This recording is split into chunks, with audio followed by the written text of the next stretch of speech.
আসসালামু আলাইকুম এভরিওয়ান, সবাই কেমন আছেন? তো আমরা এখন আছি কুবা মসজিদ। আর এই কুবা মসজিদটি হলো ইসলামের সর্বপ্রথম মসজিদ। আর যখন আমাদের নবীজি হযরত মুহাম্মদ সাল্লাল্লাহু আলাইহি ওয়াসাল্লাম মক্কা থেকে মদিনা হিজরত করেন, তখন এই কুবা মসজিদের স্থানে এসে এই মসজিদটা নির্মাণ করেন এবং এটাকে কুবা মসজিদ নাম দেওয়া হয়।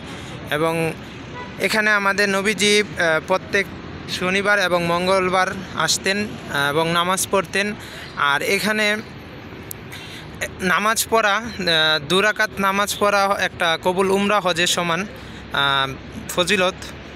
তো আপনারা যারা উমরা করতে আসেন, মদিনা আসেন জিয়ারত করার জন্য রোজা মুবারক, তারা অবশ্যই এই কুবা মসজিদে আসবেন। তো চলেন দেখাই ভিতরে কুবা মসজিদের দৃশ্যটা। আসলে খুবই চমৎকার একটা মসজিদ। আর এখানে নামাজ পড়লে একটা কবুল উমরা হজের সওয়াব পাবেন। যেহেতু আমরা মক্কা যাই, মক্কা যাওয়ার পরে আমরা তাওয়াফ করি এবং উমরা করে থাকি। এখানে আমাদের বাস 2 রাকাত নামাজ পড়লেই সেই উমরা কবুল উমরার সওয়াব পাওয়া যায়। তো চলেন ভিতরে যাই, আপনাদের দেখাই। আজ আমরা এখানে 2 রাকাত নামাজ পড়ব এবং এখন প্রায় 3টা বাজে। তো আমাদের আরও 1 ঘন্টা এখানে থাকবো। আসরে নামাজ পড়ার পর তারপর রওনা দিব আমাদের গন্তব্যের উদ্দেশ্যে। তো দেখেন মসজিদটা। তো চলেন ভিতরে যাই, ভিতর থেকে দেখাই।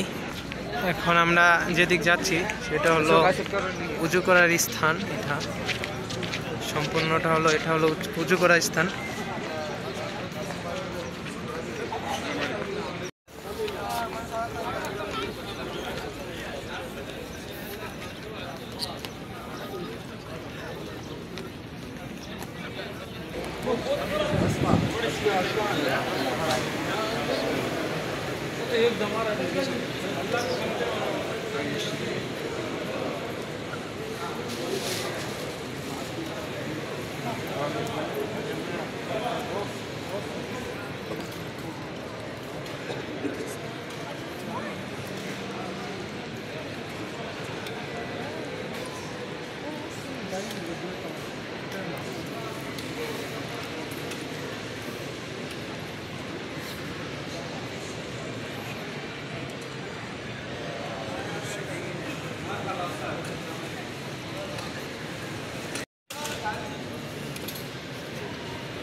इधर खड़े हो जाए।